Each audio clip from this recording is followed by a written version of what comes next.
ओम शांति।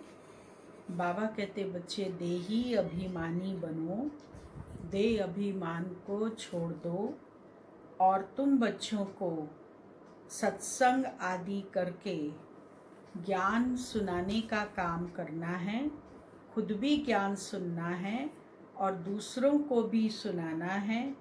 जितना तुम बच्चे देही अभिमानी होंगे उतना ही तुम ईश्वरीय संप्रदाय में कहलाएंगे। इसीलिए बाबा कहते बच्चे बाबा की याद में रहना है, आत्म अभिमानी बनना है। तुम सहज ही फिर अशरीरी अवस्था को प्राप्त कर सकते हो। 25 तारीख की वाणी है। मीठे बच्चे दे अभिमान छोड़ देही अभिमानी बनो। देही अभिमानियों को ही ईश्वरीय संप्रदाय कहा जाता है। प्रश्न है, तुम बच्चे अभी जो सत्संग करते हो यह दूसरे सत्संगों से निराला है। कैसे? उत्तर, यही एक सत्संग है जिसमें तुम आत्मा और परमात्मा का ज्ञान सुनते हो। यहाँ पढ़ाई होती है, एम ऑब्जेक्ट भी सामने है। दूसरे सत्संगों में न पढ़ाई होती न कोई एम ऑब्जेक्ट है। ओम शांति। रूहानी बच्चों प्रति रूहानी बाप समझा रहे हैं, रूहानी बच्चे सुन रहे हैं। पहले पहले बाप समझाते हैं, जब भी बैठो तो अपने को आत्मा समझकर बैठो। दे न समझो। दे अभिमानी को क्या कहा जाता है? दे अभिमानी को आसुरी संप्रदाय कहा जाता है। देही अभिमानियों को ईश्वरीय संप्रदाय कहा जाता है। ईश्वर को देह है नहीं, वह सदैव आत्म अभिमानी है। वह सुप्रीम आत्मा सभी आत्माओं का बाप है। परमात्मा अर्थात ऊंचे ते ऊंचा।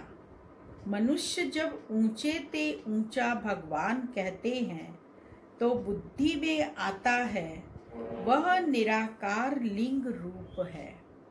निराकार लिंग की पूजा भी होती है।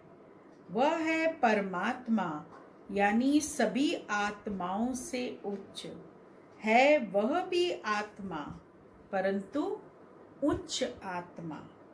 वह जन्म मरण में नहीं आते हैं, बाकी सब पुनर्जन्म लेते हैं। और सभी है रचना। रचता तो एक ही बाप है। सृष्टि भी सारी है रचना। रचता को बाप कहा जाता है।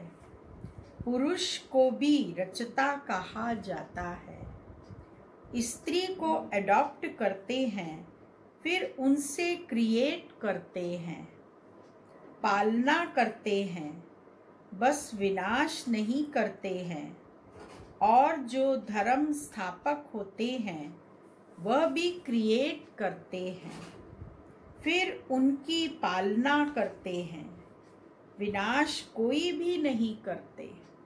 बेहद का बाप जिसको परम आत्मा कहा जाता है, जैसे आत्मा का रूप बिंदी है वैसे ही परम पिता परमात्मा का भी रूप बिंदी है। बाकी इतना बड़ा लिंग जो बनाते हैं वह सब भक्ति मार्ग में पूजा के कारण।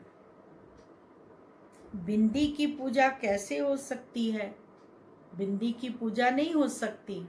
इसीलिए भक्ति मार्ग में शिवलिंग बनाया जाता है, बिंदु को बड़े रूप में दिखाया जाता है और उसकी पूजा करते हैं।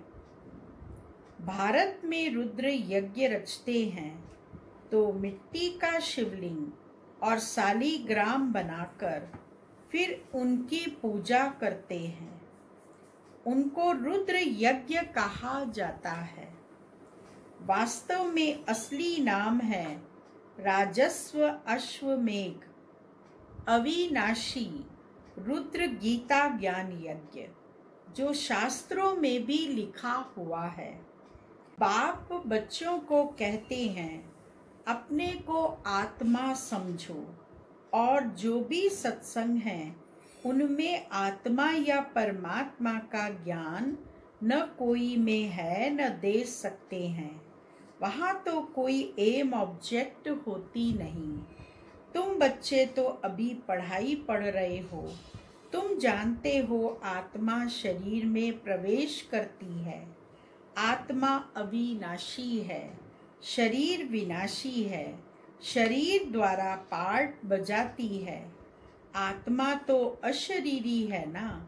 कहते भी हैं, नंगे आए हैं, नंगे जाना है। शरीर धारण किया, फिर शरीर छोड़कर नंगे जाना। यह बाप तुम बच्चों को ही बैठ समझाते हैं। यह भी बच्चे जानते हैं, भारत में सतयुग था तो देवी देवताओं का राज्य था, एक ही धर्म था। यह भी भारतवासी नहीं जानते। भारतवासी इस बात को भी नहीं जानते कि सतयुग के अंदर आदि सनातन देवी देवताओं का राज्य था और एक ही धर्म था, एक भाषा थी, एक कुल था, तो एक ही सब कुछ एक के उस पे चलता था।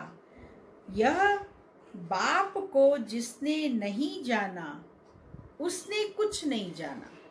जिसने बाबा को नहीं जाना उसने कुछ नहीं जाना। प्राचीन ऋषि मुनि भी कहते थे, हम रचता और रचना को नहीं जानते हैं। रचयिता है बेहद का बाप, वही रचना के आदि मध्यंत को जानते हैं। आदि कहा जाता है शुरू को, मध्य बीच को। आदि है सतयुग जिसको दिन कहा जाता है, फिर मध्य से अंत तक है रात। दिन है सतयुग त्रेता, स्वर्ग है वंडर ऑफ वर्ल्ड। भारत ही स्वर्ग था जिसमें लक्ष्मी नारायण राज्य करते थे। यह भारतवासी नहीं जानते, बाप अभी स्वर्ग की स्थापना कर रहे हैं। बाबा कहते हैं, तुम अपने को आत्मा समझो। हम फर्स्ट क्लास आत्मा हैं। इस समय मनुष्य मात्र सब देह अभिमानी है। बाप आत्म अभिमानी बनाते हैं। आत्मा क्या चीज है यह भी बाप बतलाते हैं। मनुष्य कुछ भी नहीं जानते। भल कहते भी हैं, भ्रिकुटी के बीच चमकता है अजब सितारा, परंतु वह क्या है, कैसे उसमें पार्ट भरा हुआ है, वह कुछ भी नहीं जानते। अभी तुमको बाप ने समझाया है। तुम भारतवासियों को 84 जन्मों का पार्ट बजाना होता है। भारत ही उच्च खंड है। जो भी मनुष्य मात्र हैं उनका यह तीर्थ है। सर्व की सद्गति करने बाप यहाँ आते हैं। रावण राज्य से लिबरेट कर गाइड बन ले जाते हैं। मनुष्य तो ऐसे ही कह देते, अर्थ कुछ भी नहीं जानते। भारत में पहले देवी देवता थे, उन्हों को ही फिर पुनर्जन्म लेना पड़ता है। भारतवासी ही सो देवता, फिर क्षत्रिय, वैश्य, शूद्र बनते हैं, पुनर्जन्म लेते हैं ना। इस नॉलेज को पूरी रीति समझने में 7 रोज लगते हैं। पतित बुद्धि को पावन बनाना है। यह लक्ष्मी नारायण पावन दुनिया में राज्य करते थे ना। उन्हों का ही राज्य भारत में था तो और कोई धर्म नहीं था, एक ही राज्य था। भारत कितना सॉल्वेंट था, हीरे जवाहरातों के महल थे। फिर रावण राज्य में पुजारी बने हैं। फिर भक्ति मार्ग में यह मंदिर आदि बनाए हैं। सोमनाथ का मंदिर था ना, एक मंदिर तो नहीं होगा। यहाँ भी शिव के मंदिर में इतने तो हीरे जवाहरात थे जो मोहम्मद गजनवी ऊंट भर कर ले गए। इतने माल थे, ऊंट तो क्या कोई लाखों ऊंट ले आए तो भी भर न सके। सतयुग में सोने हीरे जवाहरातों के तो अनेक महल थे। मोहम्मद गजनवी तो अभी आया है, द्वापर में भी कितने महल आदि होते हैं। वह फिर अर्थक्वेक में अंदर चले जाते हैं। रावण की कोई सोने की लंका होती नहीं है। रावण राज्य में तो भारत का यह हाल हो जाता है। 100% irreligious, unrighteous, insolvent, पतित, विशियस नई दुनिया को कहा जाता है वाइसलेस। भारत शिवालय था जिसको वंडर ऑफ वर्ल्ड कहा जाता है। बहुत थोड़े मनुष्य थे शिवालय में जब सतयुगी दुनिया थी। जब भारत वाइसलेस था तब थोड़े से मनुष्य थे। अभी तो देखो कितने हो गए हैं, करोड़ों मनुष्य हैं। विचार करना चाहिए ना। अभी तुम बच्चों के लिए यह पुरुषोत्तम संगम युग है, जबकि बाप तुमको पुरुषोत्तम पारस बुद्धि बना रहे हैं। बाबा मनुष्य से देवता बनने की तुम्हें सुम्मत देते हैं। बाप की मत के लिए ही गाया जाता है। तुम्हारी गतमत न्यारी, इसका भी अर्थ कोई नहीं जानते। बाप समझाते हैं, मैं ऐसी श्रेष्ठ मत देता हूँ जो तुम देवता बन जाते हो। अब कलयुग पूरा होता है, पुरानी दुनिया का विनाश सामने खड़ा है। मनुष्य बिल्कुल ही घोर अंधियारे में, कुंभकर्ण की नींद में सोए पड़े हैं। बहुत ही घोर अंधियारे में और कुंभकर्ण की नींद में सोए पड़े हैं, क्योंकि कहते हैं शास्त्रों में लिखा है, क्या लिखा है शास्त्रों में? कलयुग तो अभी बच्चा है। 40,000 वर्ष पड़े हैं। 84 लाख योनियां समझने के कारण कल्प की आयु भी लंबी चौड़ी कर दी है। वास्तव में है 5,000 वर्ष। बाप समझाते हैं, तुम 84 जन्म लेते हो, न कि 84 लाख। बेहद का बाप तो इन सभी शास्त्रों आदि को जानते हैं। तब तो कहते हैं यह सब है भक्ति मार्ग के, जो आधा कल्प चलते हैं। इससे कोई मुझे नहीं मिलते। हाँ, बाबा कहते इससे कोई मुझे नहीं मिलता। यह भी विचार करने की बात है कि अगर कल्प की आयु लाखों वर्ष दे, फिर तो संख्या बहुत होनी चाहिए, जबकि क्रिश्चियन की संख्या 2000 वर्ष में इतनी हुई है।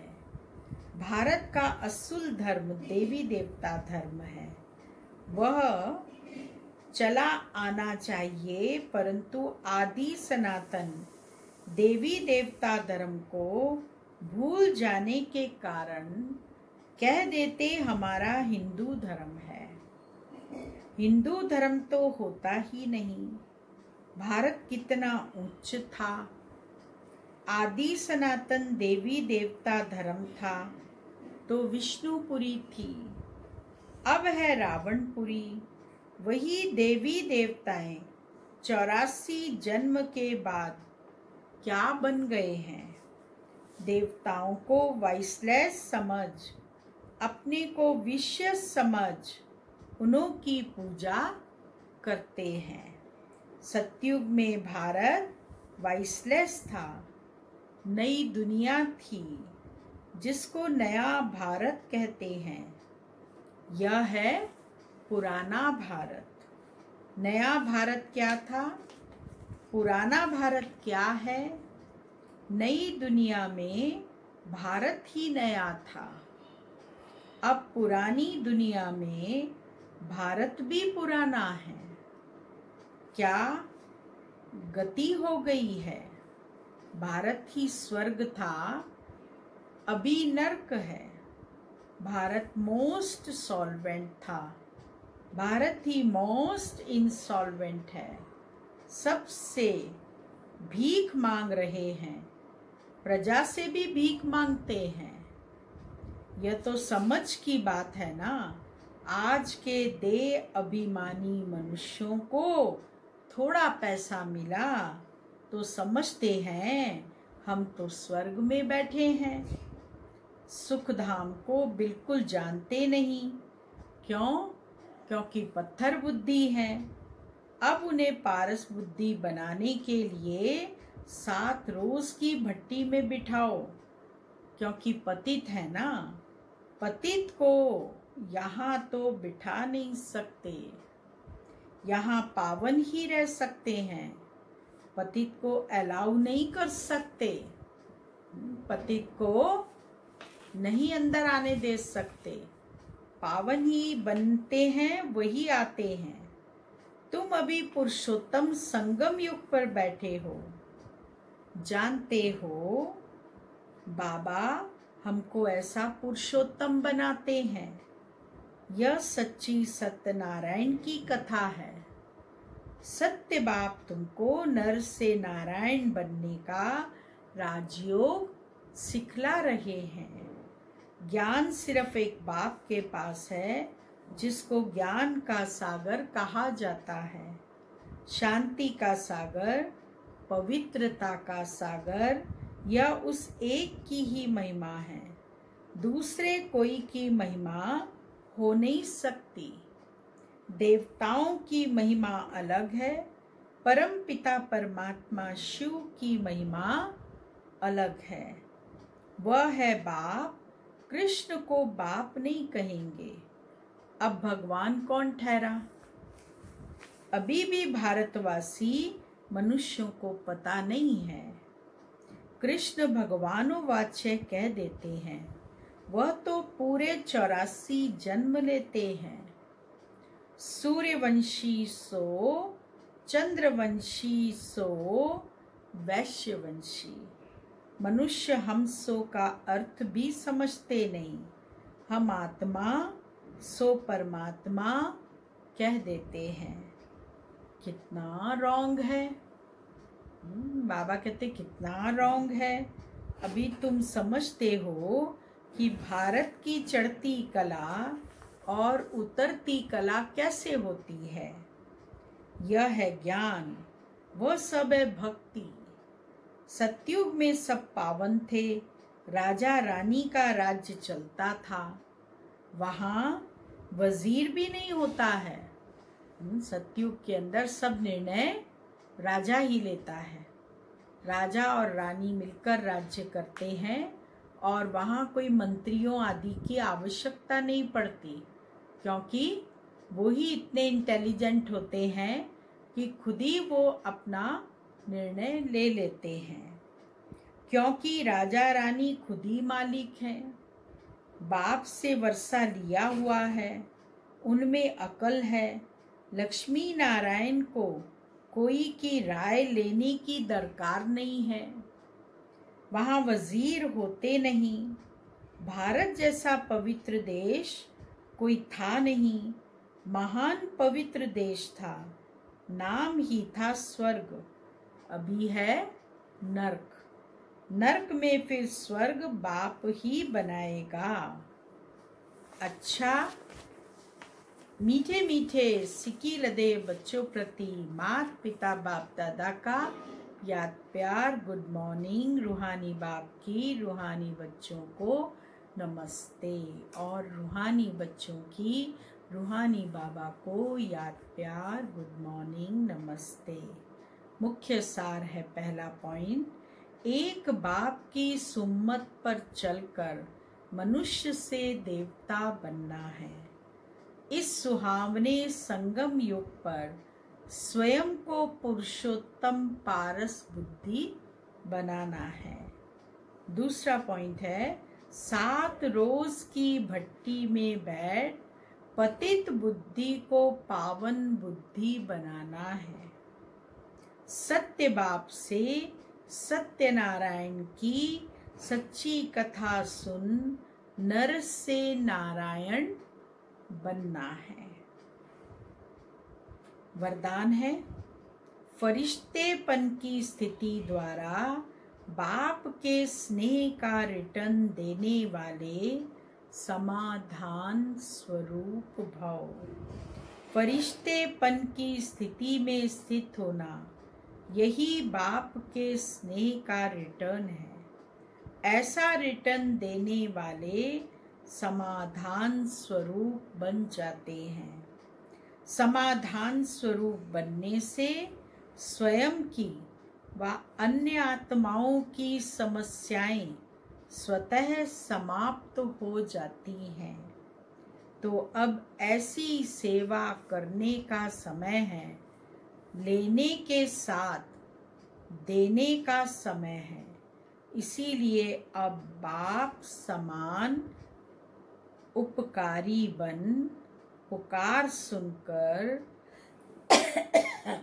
अपने फरिश्ते रूप द्वारा उन आत्माओं के पास पहुंच जाओ और समस्याओं से थकी हुई आत्माओं की थकावट उतारो। थकावट कैसे उतारनी है? जब हम समाधान स्वरूप बनेंगे। समाधान स्वरूप बनने के लिए क्या करना पड़ेगा कि फरिश्ते का रूप धारण करना पड़ेगा और बाप समान उपकारी बन, बाप के समान उपकारी बनकर फरिश्तों के रूप में उन सब आत्माओं के पास जाकर उनको राहत देनी पड़ेगी। बाबा कहते बच्चे ये अभ्यास करो और सब आत्माएं जो थकी हुई हैं समस्याओं से उनको राहत दो। स्लोगन, व्यर्थ से बेपरवाह बनो, मर्यादाओं में नहीं। ओम शांति। मुख्य विशेषताएं हैं और शिक्षाएं हैं। दीदी जी की शिक्षाएं सुना रहे हैं। आज जो शिक्षा है वो है, ईश्वरीय मर्यादाएं हमारे जीवन का श्रृंगार है। कभी कोई मर्यादा का संकल्प से भी उल्लंघन नहीं करना है। मर्यादाएं हमारी रक्षा करती हैं, इसीलिए इसमें कभी बेपरवाह नहीं बनना। जो मर्यादा की परवाह करते हैं, बाबा उनकी परवाह रखता है। ओम शांति। विशेषताएं हैं, पहले शिक्षाएं सुनी, अब आपको विशेषता सुना रहे हैं।